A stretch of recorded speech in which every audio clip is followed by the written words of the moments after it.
Okay, so right now we're going to talk about Gennady Golovkin versus Matty Macklin. Fight happening this weekend. Really looking forward to that, especially after the anticlimactic fights of the previous weekend gone. I'm here with Paul from On the Couch Boxing podcast, and I'm here with Chris Connolly from Picks on the Paddock. So how are you guys doing? Are you looking forward to this fight? Paul, you looking forward to the fight? Yeah, definitely. The styles make fights, and they've both got really, really fantastic styles. Mm-hmm. I love watching Okay. I love watching Macklin. Sorry. I love watching Sorry. Macklin. I think he's brilliant to watch. He always comes to have a fight. I can't ever remember being bored watching Macklin. And Golovkin, he looks like a train, doesn't he? A train that can't be. If you get in his way, he's just gonna mow you down viciously. So they're both gonna they're gonna meet each other in the centre, and a big explosion is gonna happen. I'm really looking forward to it. Yeah, a big explosion. Chris, what do you think about this fight, mate? Yeah, I'm looking forward to it. I mean, this is a coming out party for one of the most underrated fighters in world boxing. Gennady Golovkin, you might as well ring an ambulance now for Matthew Macklin. This is going to win so badly for Macklin. Gennady's going to come out, everyone's going to love him, everyone's going to say out there, oh, we knew this, of course we did, no one's giving him no respect, he's going to come out in big style. Yeah, I think, well, let's not be too hasty counting Macklin out, Macklin's a good starter. If Gennady doesn't start fast and Macklin starts real fast, we don't know if Golovkin can take his shots, but we'll see in the end. But overall, I've got to say, yeah, I do favour Golovkin via brutality in this fight. But we'll see. I'm not going to count Macklin out yet. Yeah, let's talk about it a bit first. We'll talk a bit first, then I'll count him out. So, do you think that Golovkin is a quick starter, Paul? Not necessarily. No, sorry? No, he's not a fast starter. No, I don't think so. I've never seen him come flying out the blocks. Has he got many first round knockouts? I think he does. I'll check. I don't know. I haven't looked at his record properly, but yeah, well, I've only watched a couple of fights of him, and he hasn't come in. He hasn't come out of the corner like he's got something up his arse, has he? So especially at this level, though. That's the point. At this level. Yeah. So maybe he does okay on a few smaller levels, not this level. Yeah, I wouldn't say he's a terrible starter. I don't think he's a really, really fast starter like Macklin can be. Yeah, I think he takes 1 or 2 rounds to really get going. A lot of fighters are like that, aren't they? Yeah, but once he gets going, he gets going. Trust me. You don't want to be that way. But yeah, I mean, do you believe in? I mean, Chris, what do you think about how fast starter? I think, like you've said, I mean, he has got 6 knockouts inside the first round, but I think, like you've already mentioned, it's levels. So, but I think when you're talking about this kind of level, the guy is supreme in every aspect. So I don't care how slow he starts. He could start on one leg and he's still going to win by a knockout. Very positive. Macklin is so up against the wall in this fight. He's got to be super fast to start, and he's got to try to land some bombs straight away. Yeah, I mean, that might be the case. Macklin in his previous fight, in his last fight out, he did a bit of the business, didn't he? Yeah, he knocked out Alfine in 1 round, didn't he? So yeah, in 1 knockout. He's gonna have to get out and do that. He's also mixed it with some good levels of opponents. Did everyone here say he beat Felix Stern? I'd say he did. Yeah, I wouldn't say he was robbed, but I think he did win. Yeah. What do you think, Chris? Do you think he also beat him? Yeah, I mean, I'm a big Felix Stern fan, and I'd backed him in that fight, Stern. But for me, Macklin won that fight. Yeah. He did good 11 rounds as well against Sergio Martinez. This is Martinez pre-wobbly leg. So, he went 11. He put Martinez down in 7. And he was ahead, no, he wasn't. He was level on one scorecard. He was level on one scorecard, when he retired. But he was doing all right. I didn't think he was doing a bad job in there. But we would have seen it. I mean, apart from the last round, I think he gave Martinez a far better fight than Julio Chavez Jr. did. Of course, I agree. Moving back to Golovkin, are we a believer in his power? I think we only say yes to that. Do you believe in the power of Golovkin, Paul? Yes. Yeah, based on his last fight against Nobuhiro Ishida, I didn't do it, Paul. I couldn't bring myself to scream Ishida, but yeah, he knocked him out, didn't he? Knocked him clean out. I was very impressed with that. Was you impressed, Chris? Yeah, I'm always impressed with Golovkin. I absolutely love watching him. The guy was superb amateur, and if people are questioning his power, he used to he used to knock a lot of guys out in the amateur days as well. So, I mean, he's a bit like Matisse with his power. He's not like him in a boxing sense, but the power is sensational. Yeah, he definitely is. Questions about his movement and cutting down the ring, I have to bring forward to you. I mean, obviously we all seen the Gabe Rosado fight. He didn't perform that well in that fight, did he though? Did you think so, Chris? I mean, you can quantify performance whichever way you want to look at it. He still won via knockout, do you know what I mean? I think the thing with, if you want to fight with Golovkin, he's going to take you to school. If you want to box with him, he'll play around with you, and he'll still knock you out. So I just think the guy is so good. I think you can pick holes in him if you want to, but you're missing big points if you want to pick holes in him. Yeah, true. Very true. Paul, what do you think about the Gabe Rosado fight? Again, I agree with Chris. I think people are picking holes a little bit. It goes back to what the problem with a lot of boxers. In a lot of fights, they look absolutely sensational, don't they? And the one fight where they don't look sensational, everyone just assumes that they look bad. No, they don't look bad just because they don't look that great as they did in the 3 or 4 fights before that. It doesn't suddenly make them a bad fighter. Yeah, I think just because he took his time a little bit doesn't. I didn't really take too much away from it. I'm not going to pick a hole in him for it personally. Yeah, I mean, yeah, like you said, he wasn't the most brilliant of his performances, but Gabe Rosado was on his bike. You know, if you looked at Gabe's face as well, his face was cut up. He cut his face up, and he didn't even land that many big shots on him, but his face was cut up. It was a bad fight for Rosado, but he fought really well. I've got to give it to him. He had a good game plan. He tried to keep on his bike, but he was only trying to survive and not to win that fight. It was nothing like the Proska fight. That fight was a fight and a half, and so was the Ishida fight. Them 2 fights were just like, They were muggins, weren't they? They were destructions. Yeah. I'd have hated to, try and take Golovkin's, dinner money at school, I'll tell you that. Yeah, so how do we think Macklin's stamina is going to hold up in this fight? Because that's one of the main questions. Paul, how do you rate the stamina of Macklin? I think it depends what game plan he uses. The fight against Felix Sturm, when he was all work rate and all aggression, he definitely faded in the last couple of rounds, didn't he? He let Sturm back into the fight. Yeah. With that, and when against Martinez, when he decided to box off the back foot a little bit more, I think he kind of saved himself a bit more in the tank. But yeah, he doesn't do 12 rounds easily. But I think it's because he throws so many punches purely. He's so aggressive. He gets so worked up, so excited in the first couple of rounds that he gasses out a bit too early in a lot of fights. And as we saw against Martinez, it came back and bit him. And against Felix Sturm as well. I thought in the Felix Sturm fight that he was on the verge of getting stopped right before the end. So, yeah, well, he could have. It was really close. He was hurt in the last round, put it that way, by Felix Sturm. Very hurt, yeah. Last 2 seconds. I think he's definitely got to pace himself a little bit better in this fight. He can't gas out quick, because if he is, he's a lamb to the slaughter, isn't he? You don't want to be against Golovkin when you've got no energy at any point in the fight.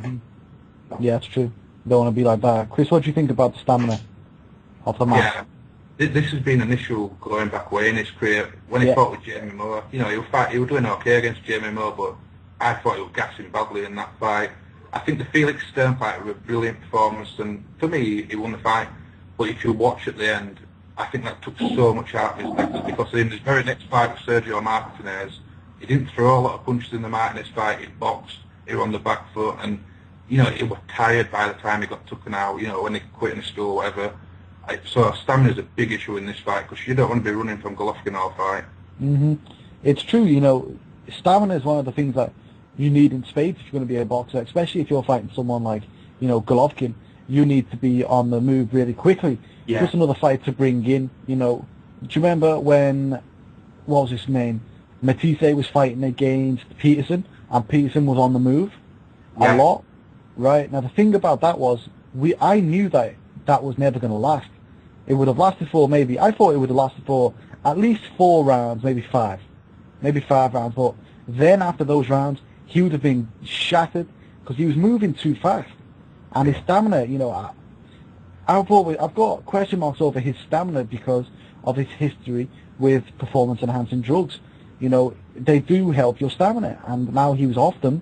He was cleaning that fight, so we hear. His stamina would have, probably took a dip, and he was moving faster than he'd ever moved in his career before.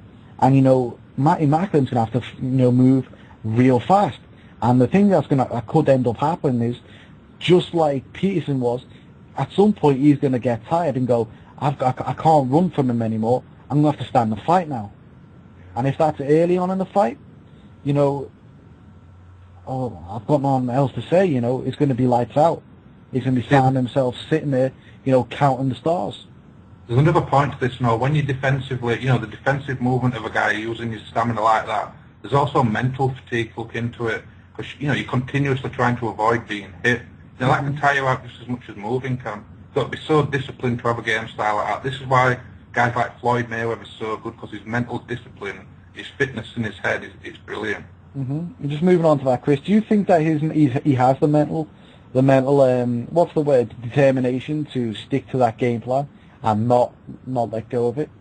No, not for me. I mean, this is my biggest problem. He did it with Martinez. He did it quite well. He was successful. He landed good counters. But, I mean, this is a completely different kettle of fish. This guy is a lot better than Martinez. I think Martinez is overrated anyway. So I don't think he's got it in this fight at all. Okay, guys, here's another question for the both of you.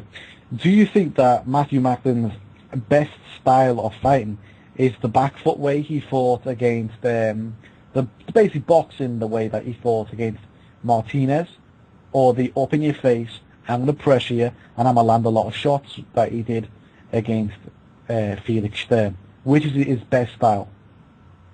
Paul?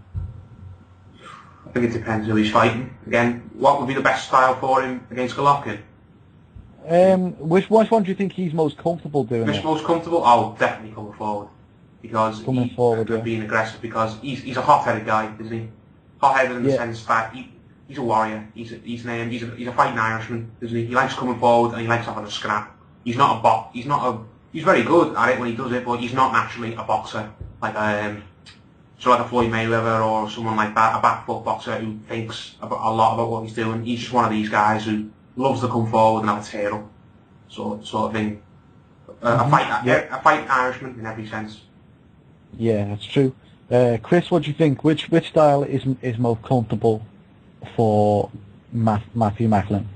Yeah, I'd agree with Paul. I mean, the guy's a proud man. He don't want, he can fight on the back foot, and he did do well against Martinez on the back foot. But watch the fight with Sturm. It was all about pride. It was all about wanting to win, the will to win in that fight. Where you couldn't fault the guy. But this can be used to his detriment, because we saw in the 12th round in that fight, Sturm nearly had him out. Yeah, he did. That's the point. He almost had him out. He didn't, though. He didn't. And he was lucky to keep hold of his belt, Felix Sturm, if I may say so myself. Other than that, what else can we say? How do we expect this fight to go? Paul, how do you see this fight going? I can see Macklin trying to do what he did against Sergio. Now, I don't think he's that stupid that he's going to come forward and try and go hell for leather with Golovkin. I think he's going to try and use his experience in big fights, and he's going to try and outbox Golovkin. But I think it's going to be a case of he's going to. You mentioned earlier on about Peterson. He's going to try that for a couple of rounds and then just give up and go and revert to type. I can see that happening with Macklin. I can see him trying to keep it long and trying to draw Golovkin in and pick him off for about 4 or 5 rounds. But after that, I think he's just going to his pride's going to get the better of him. his heart's going to rule his head, and he's just going to try and have a scrap with Golovkin. And once he does that, I think he's in big, big trouble, and he's going to get knocked out. Yeah, could do. That's very possible, you know. Chris, do you want to tell me what you think? Yeah, there were some good points there from Paul. I think there's two ways to look at this fight. I mean, do you want to die quick, or do you want it to be drawn out? Do you want it to be long, painful? Do you know what I mean? Because he cannot box with Golovkin. He can't out-jab him, he can't out-counter him. I mean, he's got no advantage in a boxing sense. I don't think he's as quick as Golovkin, but I do think he's going to go on the back foot to begin with. Personally, I would say jump all over him in first round, because there is a question mark, only a slight one with Golovkin in round one. You know, just see how slow he starts. But after that first round, I think we're going to see him on back foot. And like Paul said, I think his pride's going to get better of him, and then he's just going to walk forward and get took out. Could do, yeah. I mean, myself, I think that this fight will be, I think it will be similar to the Peterson fight, the Peterson-Matisse fight. I just think it'll go on a bit longer, maybe 6 rounds. I don't expect it to go between 6 and 8, maybe. 5 and 8, in fact. I'll go 5 and 8. That's my little range. I think he'll box on the back foot well for a bit, but then he's going to get caught, and then it's going to be all over. Yeah. I don't think I think he needed 1 or 2 more fights before he took on Golovkin to get his confidence up. But yeah, I agree with that, because Macklin, he's not been as active as I'd liked him to be, because since the Stern fight, which was, what, 2 years ago? Yeah. He's had 2 fights in 2 years, and in between fights, he's had like an 8-month break, hasn't he? When was his last fight? It was last year or something, wasn't it? His last fight was it? Yeah. Yeah. He's having one fight every 7 or 8 months. Yeah. He fought I can't say the guy's name. Alsheen, something like that. Yeah, Joachim. Yeah. What card was that on? Do you know the month? The 9th of. No, it was in. Well, it was late last year, wasn't it? So. Yeah. And before that, his fight with Martinez was at the beginning of 2012. So in 24 months, he's fought twice, and at top level, I think he needs a bit more sharpness. And I think I agree with you. Basically, I would have liked to have seen him have about 2 or 3 fights in more than what he's had. So he knock out a couple of guys and get some more ring time and get his confidence up a little bit. I think he's going into this fight with not enough momentum. Sorry. Very possibly, yeah. I mean, I guess the thing that we're going to agree on is that the first rounds are the most important rounds for Macklin. He's going to see what he can do. If he can get the respect of Golovkin, then it could be a good fight. And we don't know how it could go.